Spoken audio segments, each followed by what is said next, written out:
Jair Bolsonaro será empichado? É verdade que há elementos jurídicos em desfavor do chefe do Executivo da União? Pessoal, eu preciso de paciência e de análise um pouco mais aprofundada desse vídeo e que vocês percebam as nuances que rodeiam o Brasil. É o seguinte, pessoal. Primeiro ponto. O fato atrelado ao Jair Bolsonaro e ao Carlos Bolsonaro sequer é previsto no Código Penal. Sequer há um artigo no Código Penal tipificando a conduta de ambos como crime. Essa sustentação que o Carlos Bolsonaro feriu o Código Penal, feriu o decreto, é natimorta, uma vez que não existe nenhum artigo que prestigie essa tese formulada pela esquerda brasileira. Na verdade, há uma lei 13.850 de 2013, no artigo 2º, parágrafo 2º, que nós entendemos como obstrução de justiça. Não está no Código Penal, está em uma lei esparsa. Esse é o primeiro ponto. E o que diz esse tipo penal? Ele diz o seguinte: um agente que embaraça ou impede uma investigação criminal, aí sim ele pode ser atrelado à pena de uma organização criminosa, que é a pena de 3 a 8 anos. Esse é o ponto. O que o Carlos Bolsonaro fez é previsto no artigo 2º? Não. O que o Carlos Bolsonaro fez foi registrar um registro que não estava sob proteção judicial. Porque se estivesse sob proteção judicial, não estaria no condomínio. Isso é algo óbvio. Se aquele registro estivesse sob proteção jurídica, proteção judicial, o síndico daquele condomínio não teria acesso. Isso é algo evidente, uma vez que era conhecido pelos órgãos investigativos aquele registro, aquele dispositivo. Então não estava sob proteção judicial. O que o Carlos Bolsonaro fez é o que nós fazíamos diariamente. É registrar um fato, é ter no nosso celular um registro criminal, é a gente ter no nosso WhatsApp aqueles vídeos mostrando que uma pessoa matou outra pessoa, um bandido matou um inocente, é a gente ter um registro de um ocorrido. Normal, isso não é crime, nós armazenarmos condutas, isso não é crime algum, não é previsto no Código Penal brasileiro, isso não é previsto dentro do direito penal brasileiro, é uma conduta atípica. Você que tem um vídeo aí de alguém, de um bandido matando uma vítima, você é criminosa por ter esse vídeo? Não. Se esse vídeo não está sob proteção judicial e caso você tenha esse vídeo obtido de forma lícita, não podemos observar isso como conduta criminal. O que o Carlos Bolsonaro fez foi uma conduta lícita. O que ele fez não foi uma manipulação, muito pelo contrário. Ele não atrapalhou, ele não embaraçou, ele não atrapalhou, ele ajudou a investigação criminal. Ele, com ânimos ali, com a boa-fé, mostrou que o seu pai não tinha permitido a entrada de um possível assassino na casa dele, um possível assassino na casa de outro assassino, de outro possível assassino. Então, o que o Carlos Bolsonaro foi ajudar a investigação criminal, uma vez que o Carlos Bolsonaro mostrou que seu pai, ele não é suspeito de nada, porque nada ele fez, nada ele autorizou. Foi totalmente de boa fé, não podemos criminalizar condutas assim, senão a gente perde o nosso direito de legítima defesa, a nossa honra, ao nosso CPF, ao nosso RG.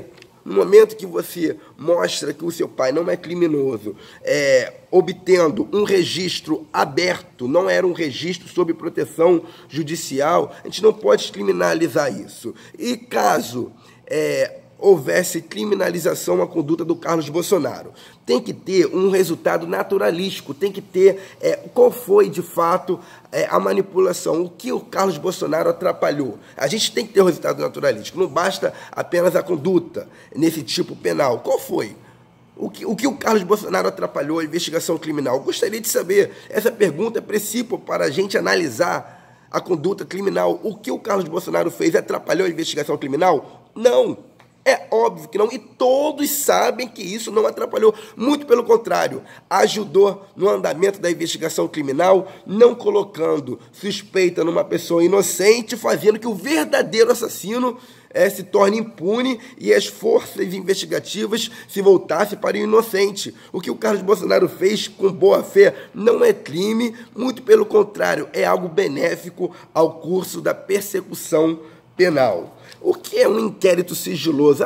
Mas é um inquérito sigiloso, o Carlos Bolsonaro não poderia falar sobre o assunto. Pessoal, pelo amor de Deus, vocês estão caindo numa armadilha contra vocês mesmos, esquerdistas, no momento que vocês alegam que uma investigação sob segredo de justiça não pode ser tocada pelo filho do presidente, vocês estão falando que não pode ter manifestação querendo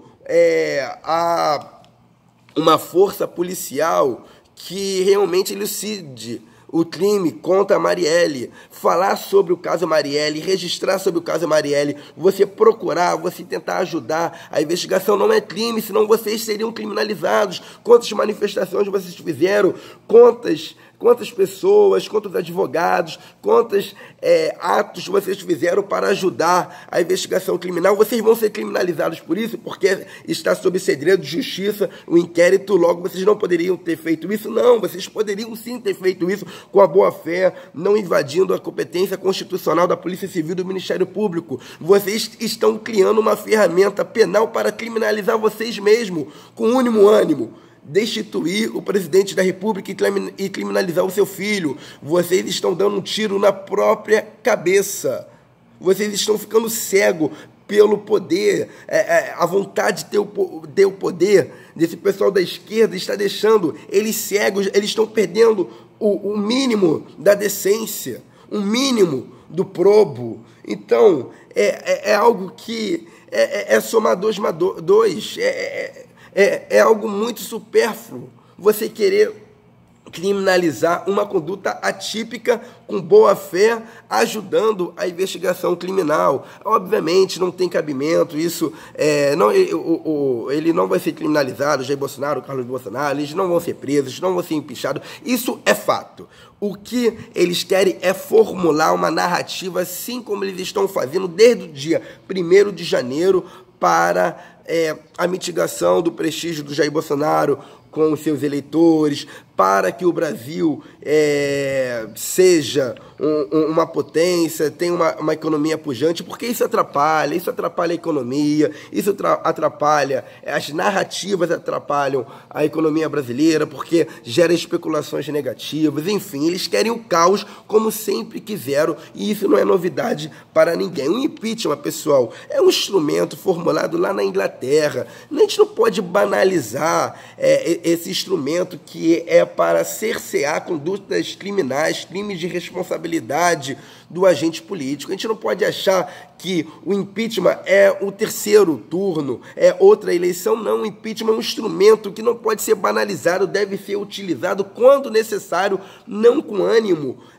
político, ideológico. Não, é quando realmente há um crime de responsabilidade. Todos sabem que não houve crime de responsabilidade. É uma tentativa falha de formular uma narrativa, enfraquecer o executivo. E o impeachment é esse instrumento necessário quando há ali um crime de responsabilidade, está sendo banalizado. Daqui a pouco, quando o Bolsonaro, de fato, caso ele tenha uma conduta no futuro de responsabilidade, um crime de responsabilidade, ele vai utilizando uma narrativa: sempre tentaram me empichar, então agora isso não é válido. Vocês enfraquecem a crítica, entendeu? Eu sou cético. Eu sou eleitor do Jair Bolsonaro, mas eu sou cético. Eu não fico de olhos vendados. Quem tem que ficar de olhos vendados é a justiça. Eu sei que o Bolsonaro erra, porque ele é um ser humano, ele é falível, ele tem condutas, às vezes, que eu não acordo, mas no processo que vocês estão fazendo de querer criminalizar, de querer fragmentar a crítica, isso é ruim para o Brasil, porque a crítica tem que ser utilizada de forma salutar, de forma inteligente, e não criticar por criticar. Então, pessoal, eu fico bastante triste de ver uma oposição ao Jair Bolsonaro, que na verdade é uma oposição contra o Brasil. E digamos que o Carlos Bolsonaro de fato fez um crime. Vamos lá. Vamos desconsiderar toda a sustentação jurídica que eu fiz, mostrando a inocência, a não culpabilidade do Carlos Bolsonaro. Digamos que ele cometeu um crime. Por que vocês estão atrelando ao Jair Bolsonaro esse crime? Qual é o vínculo entre a conduta de um filho e a conduta de um pai? Mas o pai confessou que mandou fazer isso. E desde quando, dentro do CPP, a confissão ela pode ser base para o livre convencimento do magistrado? A confissão, a mera confissão. Desde quando?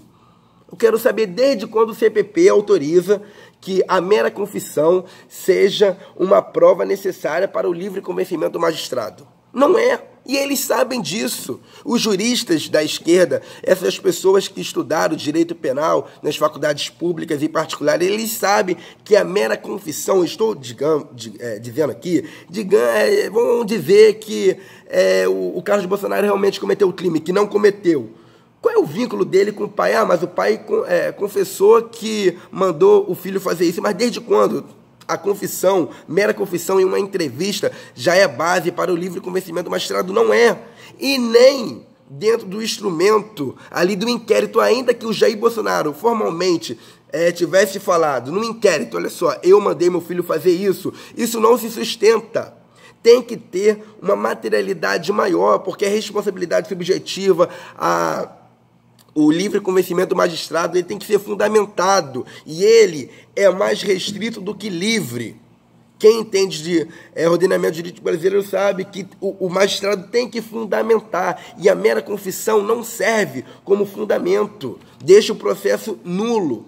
Então, não existe nenhuma ligação, de fato, no direito penal, no fato de um possível processo penal contra essas duas pessoas, a mera confissão. Então, o Jair Bolsonaro, caso viessem a ser investigado, a conduta do Carlos Bolsonaro criminalizada, o Jair Bolsonaro não poderia estar vinculado a isso, pelo menos diante das provas que nós temos. E o que está acontecendo? Diante das provas que nós temos, eles querem, a esquerda quer, gerar um processo de impeachment, esse processo que é um processo natimorto, uma vez que não tem embasamento jurídico necessário. Isso desrespeita diretamente o princípio da personalidade da pena, porque a pena não pode passar da penado. Se a mera confissão não é instrumento necessário para o livre convencimento do magistrado, nós estamos dizendo que um pai pode ser criminalizado pela conduta do filho. Imagina essa loucura se a gente aplicar no tráfico de drogas. Então, todo traficante que for preso, nós devemos prender os seus pais. Então, todo assassino que for preso, nós devemos prender os seus filhos. Olha só que loucura! Que direito penal é esse que essas pessoas estão fabricando de dentro da cabeça deles e delas? É algo que gera uma insatisfação a qualquer brasileiro de fato, qualquer pessoa que pensa na pátria brasileira. Vocês perderam a eleição. Em 2020, vocês lutem para eleger os seus vereadores e seus prefeitos.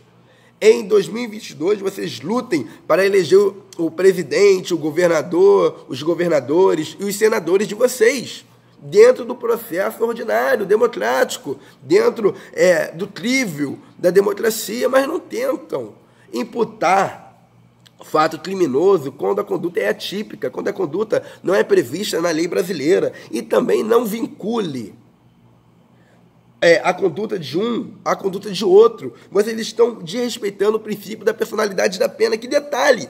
É um princípio de natureza dos direitos humanos, é um princípio universal, porque os direitos humanos são os valores, né? A proteção não apenas a uma pessoa, a um brasileiro, a um americano, não, é a proteção a todo ser humano. De fato, é um direitos humanos, não é uma proteção específica a um país a outro, é a proteção que todos nós já nascemos com direito a esse globo. Então, gera com certeza, uma angústia muito grande a todos os brasileiros saber que essas pessoas desrespeitam os verdadeiros direitos humanos e elas se julgam defensoras dos direitos humanos, elas se julgam pessoas boas, pessoas probas, morais, e não são.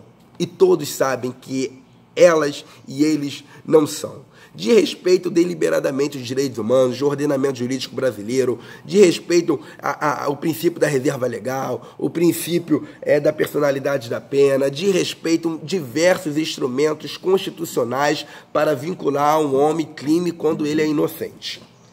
E, pessoal, eu gostaria muito de salientar isso, muito mesmo, ainda que ao longo do vídeo eu já tenha falado. Eles estão interessados em formular narrativa. Eles estão interessados em fazer com que a verdade seja posta em segundo e terceiro plano. É a era da pós-verdade. Não importa o que aconteceu, importa o que eu fabrico da interpretação do que aconteceu. Eles estão vinculados à mentira. E eles não vão ter louvor sobre isso. Eles não vão ter louvor, sabe por quê? Porque o povo é soberano. O brasileiro acordou. O brasileiro não é essa massa de manobra que eles tentaram fazer em décadas passadas e conseguiram durante um tempo mitigado. Eles não vão conseguir voltar ao poder através do golpe.